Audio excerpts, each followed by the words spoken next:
Whether married or single, you need to watch this story till the end. Queen was 22, young in years but old in dreams.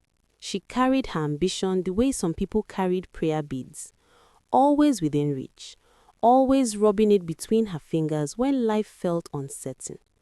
She lived in Lagos then, fresh from completing her NYSC, her khaki trousers still neatly folded in her bag like a badge of honor.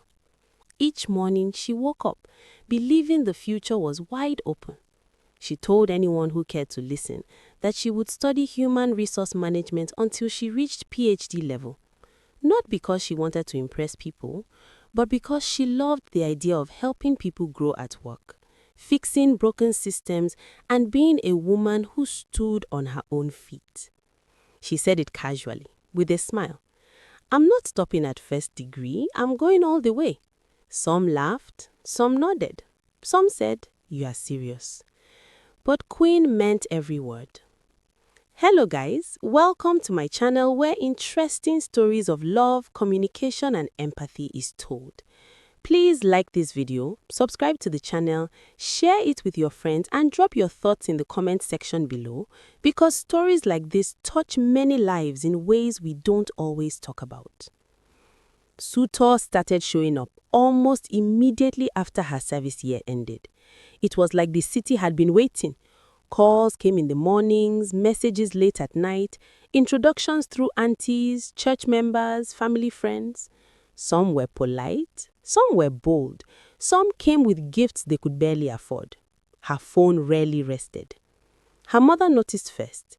She noticed the glow on her face, the way people looked at her twice, the way neighbors whispered when she passed. Her mother was a woman shaped by time and experience, the kind that believed certain things must not be delayed. Marriage was one of them. She often said, "A woman's clock does not wait for certificates." She said it with love, but also with fear. Fear of tomorrow, fear of regret, fear of stories she had heard too many times. One evening, as Queen sat on a small stool in the kitchen peeling yam, her mother leaned against the door frame and watched her quietly. The silence stretched. Queen knew that look. It always came before serious talks.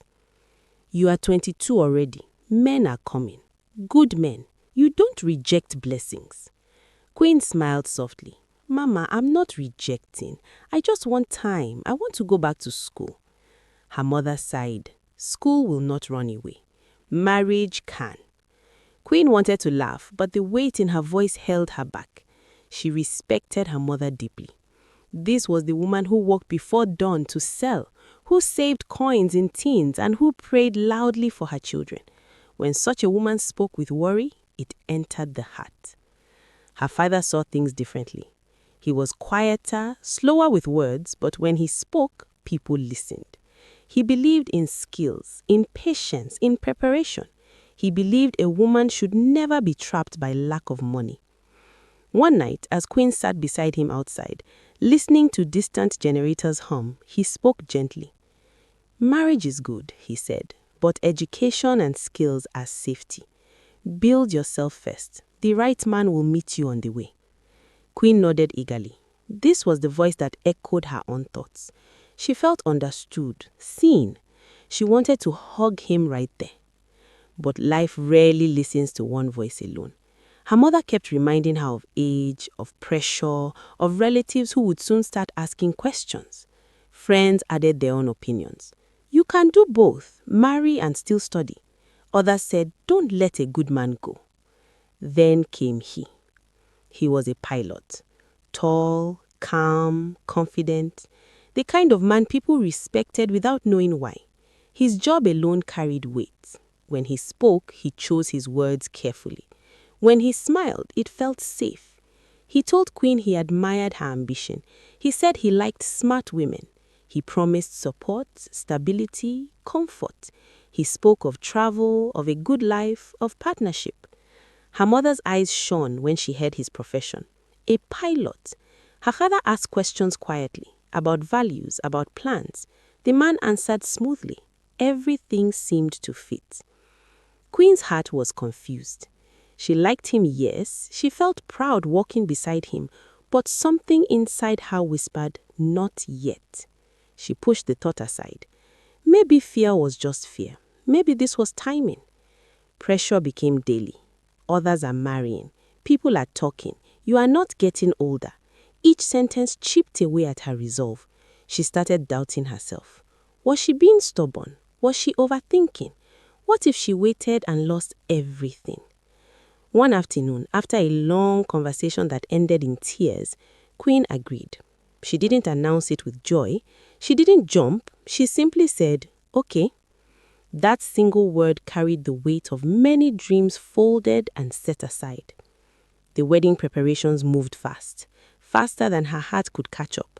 Her best friend from school hugged her tightly one day and whispered, "You are lucky, a pilot. God has done it for you." Queen smiled, but inside she felt like she was standing at a bus stop watching her own plans drive past. Marriage began with excitement. New home, new name, new responsibilities. The city felt different now, heavier. She woke up early to cook, to wash, to adjust. At first, her husband was kind. He brought gifts. He laughed with her. But life has a way of revealing itself slowly. Children came quickly, one after another. Her body barely had time to rest. Nights became short, days became long. School plans were postponed. Later, she told herself, just later. Later stretched into years. Her books gathered dust. Her dreams grew quiet. She loved her children deeply, but somewhere between feeding, washing, and waiting, she began to disappear. Her husband started coming home later. Complaints replaced compliments. He spoke about money often, about contribution, about how hard he worked alone. She tried to talk about school again one evening. He brushed it off. "This is not the time. I have investments. We need to focus." She nodded, swallowing her words. Inside, something broke softly. Marriage did not announce its weight on the first day. It came quietly, the way rain starts with a soft tap before turning heavy. In the beginning, Queen still felt hopeful. She believed love could stretch, that patience could cover gaps, that understanding would grow with time. She woke each morning determined to be the best wife she could be. She learned her husband's habits, his moods, the way he liked his food served, the way he preferred silence after long flights. The house was comfortable, neat, well furnished. From the outside, it looked like success. Neighbors admired her. Church members pointed at her with smiles. They said, "God has done it." Queen nodded politely, even when her heart felt tired. Pregnancy came sooner than she expected. When she told her husband, he smiled, but it was the controlled smile of a man calculating responsibility. He said, "We'll manage." Queen took that as reassurance. She leaned into motherhood with full devotion. She talked to her belly, sang softly at night, imagined returning to school after delivery. She promised herself it was only a short pause. But life did not pause with her. After the first child came, the second, before her body fully healed. Then the third arrived when the second was barely walking. 4 years passed like a blur of diapers, cries, hospital visits, night feedings, and endless exhaustion. Queen barely slept. Her body changed. Her eyes lost some of their brightness. Her mirror stopped being friendly. She tried to talk. She always tried to talk. One evening, after putting the children to sleep, she sat beside her husband and said gently, "I've been thinking about going back to school, even part-time." He didn't look at her. He was scrolling on his phone. "School again? Who will take care of the kids?" "I can manage," Queen replied quickly. "We can get help. I don't want to lose myself." That sentence annoyed him. He finally looked up. "Lose yourself? Is taking care of your home losing yourself?" Queen felt small immediately. "That's not what I mean," she said softly. He sighed deeply, the way people do when they think a conversation is unnecessary. "I'm investing in things that will benefit this family. Education can wait." She wanted to argue. She wanted to explain that waiting was what scared her, but something about his tone shut her mouth. She swallowed her words and nodded. Silence became her new language. Her days followed the same pattern. Wake up early, prepare breakfast, dress the children, clean, cook, wait. She waited for him to come home, waited for appreciation, waited for a sign that she was still seen. Sometimes he came home tired and irritable. Sometimes he barely spoke. Complaints began slipping into conversations. You don't even bring money to this house. Other women are working and still taking care of their homes. You've changed. Each word cut deeply. Queen started questioning herself. Was she lazy? Was she ungrateful? Was her value only tied to income? She stopped dressing up. She stopped smiling freely. She stopped dreaming loudly. Motherhood gave her love, but it also trapped her in routine. She loved her children fiercely. They were the only ones who didn't judge her. But even that love came with guilt. Some days she felt overwhelmed and hated herself for it. Other days she felt invisible. She tried to talk to her mother once. She cried quietly on the phone, explaining how tired she was, how she wanted to study, how she felt unseen. Her mother listened and then said, "Marriage is not easy. Bear your cross." Those words landed heavily. Queen ended the call feeling lonelier than before. Her father noticed the change when she visited with the children. He noticed her silence, her tired eyes, the way she no longer spoke of plans. He asked gently, "Are you okay?" Queen smiled and said, "I'm fine." It was the easiest lie. Her husband's attention drifted. He no longer looked at her the way he once did. He compared her body to before, complained about how she dressed, how she talked. She felt ashamed of things she couldn't control.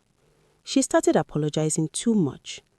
At night, when the house was quiet, she lay awake thinking of the girl she used to be. That girl felt far away, like someone she once knew. Years passed. Queen turned 28 without ceremony. No celebration, no reflection, just another day of responsibility. She didn't even realize how much time had gone until something unexpected happened. It was an ordinary afternoon at a supermarket. Queen had dragged the children along, tired and impatient. She stood in the cereal aisle when she heard a familiar voice call her name. "Queen!" She turned slowly. Time froze. It was her For a best friend moment, from school. Queen thought her mind Her was heart playing skipped. tricks on her. She stared, blinking, trying to connect the woman in front of her with the girl she once shared lecture halls, late-night reading, and borrowed notes with. But it was her. The same eyes, the same laugh lines, only sharper now, more confident. Her best friend looked polished, dressed simply but with intention, carrying herself like someone who knew where she was going. "Is it really you?" her friend asked again, already smiling wide. Queen dropped the box of cereal she was holding. "It's me," she said, her voice shaky. "I can't believe this." They hugged right there in the aisle, awkwardly, almost knocking into a trolley. Shoppers walked past, but neither of them noticed. In that hug, memories rushed back. Hostels, dreams, promises, late talks about the future. Queen felt tears sting her eyes and didn't bother stopping them. They moved to a quieter corner near the checkout, talking fast, talking over each other. "How have you been? When did you marry? You have kids? 3?" Each question landed like a soft shock. Her friend looked at the children clinging to Queen's legs and smiled warmly. "They're beautiful," she said. Queen smiled back, but something in her chest tightened. "And you?" Queen asked. "How's life?" Her friend paused, then laughed lightly. "Life is busy, hard, but good." They exchanged numbers quickly, promising to talk properly. As Queen left the supermarket that day, bags heavy in her hands, her mind was heavier. That meeting had stirred something she had buried deep. A comparison she tried to avoid. A question she was afraid to ask herself. That night, after the children slept, Queen sat on the edge of the bed replaying the encounter. Her husband was away on a trip. The house was quiet. Too quiet. She stared at her phone, then finally sent a message. "It was really nice seeing you today." The reply came quickly. "I've missed you. Let's talk soon." They talked the next day and the next, slowly, carefully at first, then openly. Her friend shared her journey, how she struggled after school, how she learned a skill, how she failed, cried, tried again, how she built a small business that grew into something solid, how she found herself. Queen listened in silence, her throat tight. "What about you?" her friend asked gently. Queen hesitated, then the words spilled. About marriage, about children, about school plans that never happened, about feeling lost in her own life, about trying to talk and not being heard, about loving her children but missing herself. She cried quietly as she spoke, pressing her phone to her ear. Her friend didn't interrupt. When Queen finished, there was a pause. "I wish you had waited," her friend said softly. "Not because marriage is bad, but because you weren't done with yourself." Queen closed her eyes. That sentence hit hard. Not judgment, just truth. Weeks passed. Queen returned to routine, but something had shifted. The supermarket meeting had cracked open a door inside her. She started noticing things she had ignored. How she apologized for everything. How she had stopped asking for anything. How she had become invisible in her own home. Her husband's complaints grew louder. One evening, during an argument about money, he said something that stayed with her. "You don't bring value." Queen felt something snap. Not anger, clarity. That night, she couldn't sleep. She lay beside him, staring at the ceiling, asking herself questions she had avoided for years. When did my value become tied to income alone? When did my dreams stop mattering? When did I stop fighting for myself? She thought of her father's words, "Build yourself first." She thought of her mother's advice, "Bear your cross." She wondered which was wisdom and which was fear. Days later, her friend invited her out. Just coffee, just conversation. Queen almost refused out of habit, but something pushed her out of the house. They sat across from each other in a small cafe. Queen noticed how her friend spoke with confidence, how she laughed freely, how she talked about plans. "I'm getting married soon," her friend said suddenly, pulling out an invitation card. Queen stared at it. Her hands trembled as she took it. The card was simple, elegant. Her friend's name printed boldly. Accomplished, independent, 28 and sure. Tears filled Queen's eyes. She laughed weakly. "I'm happy for you." "I know," her friend said, reaching across the table to hold her hand. "But I can see your pain." That was the moment regret fully settled in. Not bitterness, not jealousy, regret. A deep, aching realization of roads not taking. On her way home, Queen cried quietly in the bus. No one noticed. Everyone was busy with their own lives. That night, she confronted her husband again, not with anger, with calm.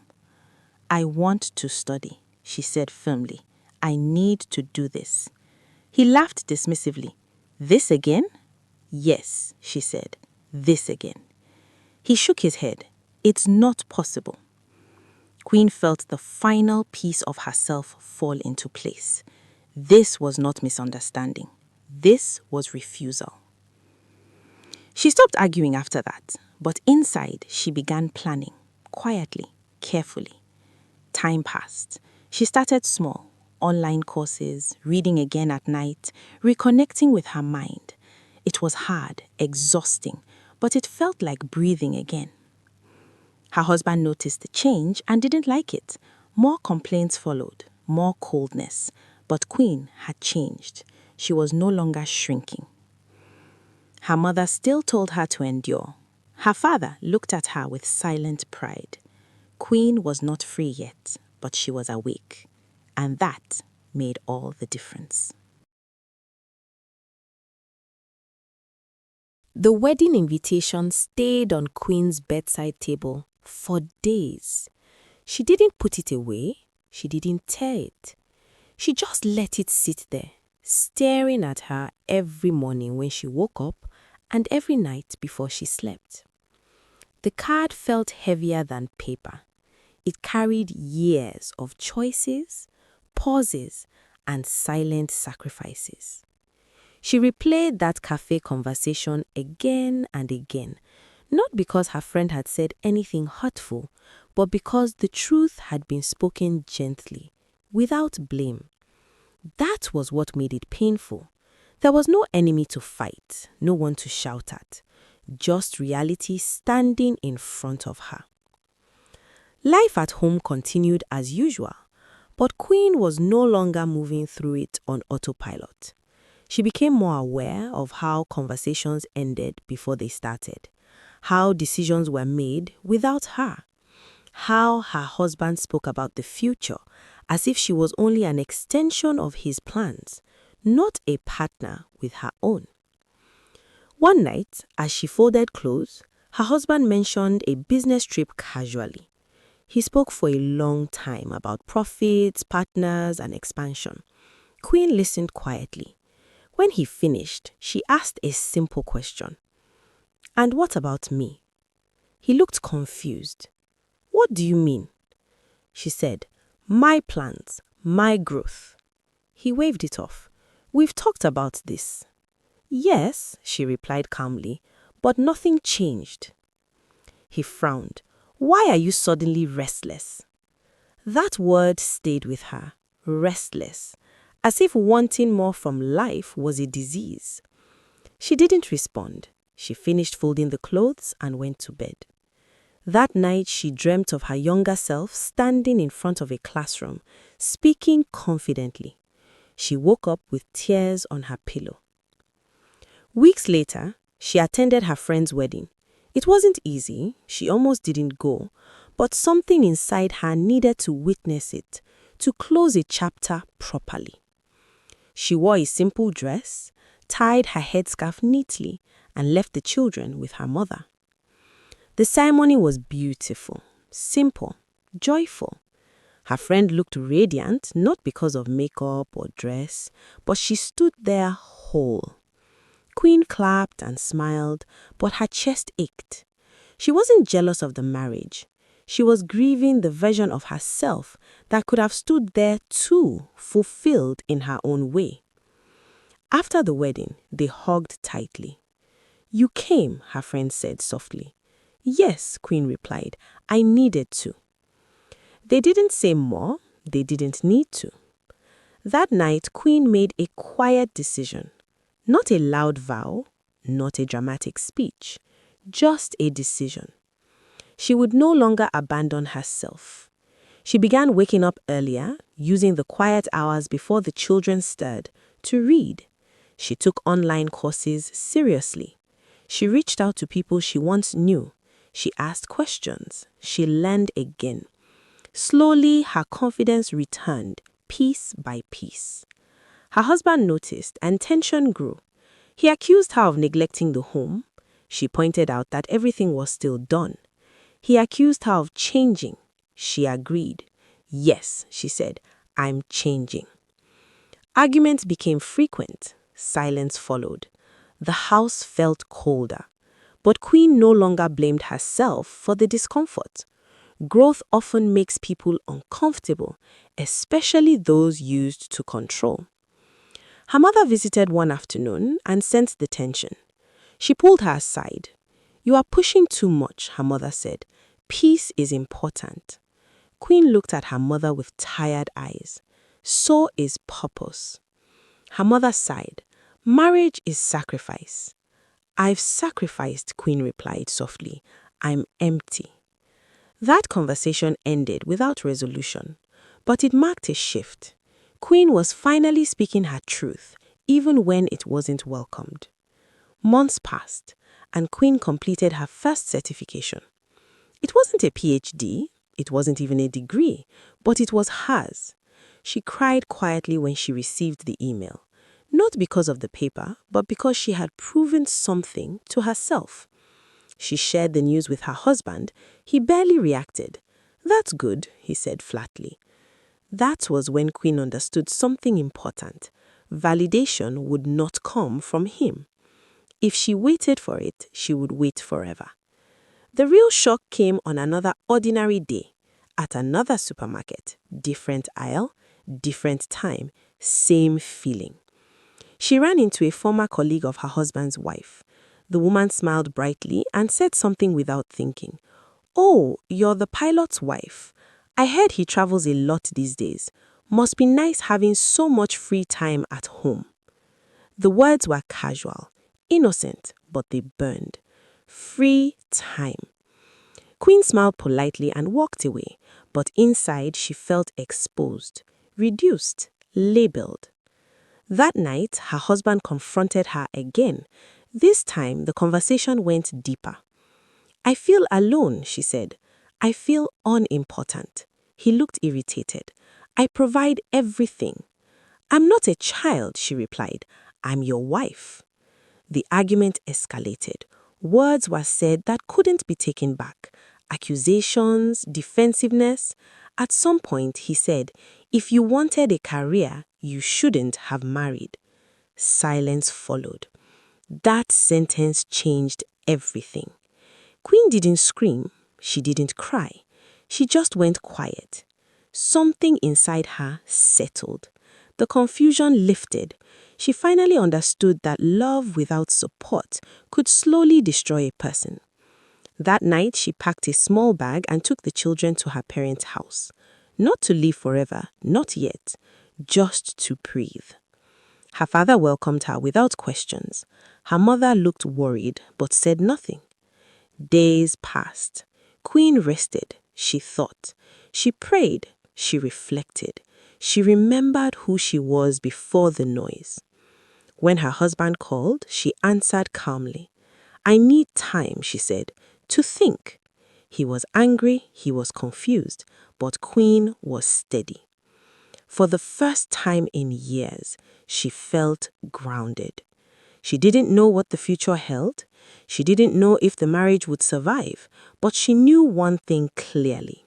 She would never again abandon herself. Queen stayed longer at her parents' house than she planned. What was meant to be a few days turned into weeks. At first, she felt guilty, like she was doing something wrong. The guilt sat in her chest, heavy and familiar. It was the same guilt she felt whenever she chose herself, the same guilt that had followed her for years. But as the days passed, something else began to grow in that space. Relief. Her children adjusted quickly. They laughed more, they slept better, they ran freely in the compound, their voices filling the air. Queen watched them one evening and realized something that surprised her. They were happier when she was calmer, when she wasn't tense, snapping, or forcing smiles. That realization hit her deeply. She had been told so many times that enduring silently was best for the family, but no one talked about how silent pain leaks into children's hearts. Her father sat with her one night under the mango tree. The air was cool and the moon was bright. He didn't lecture her. He didn't say, "I told you so." He simply said, "You look like yourself again." Queen's eyes filled with tears. "I forgot who I was," she said. He nodded. Many women do, not because they are weak, but because they love deeply. That sentence stayed with her. Her husband kept calling. At first, his tone was angry. Then it became defensive. Later, it softened.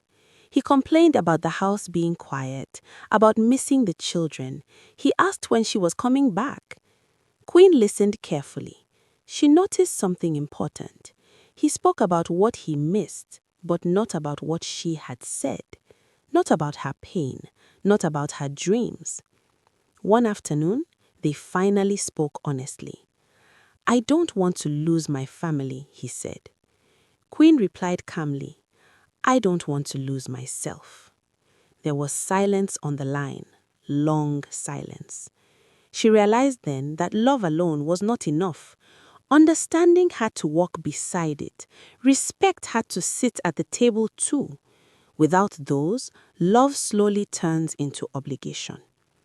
Queen returned home eventually, but not as the same woman who left. She returned with boundaries, with clarity, with quiet strength. She continued her learning. She started small consulting work online. Nothing fancy, nothing loud, but it was hers.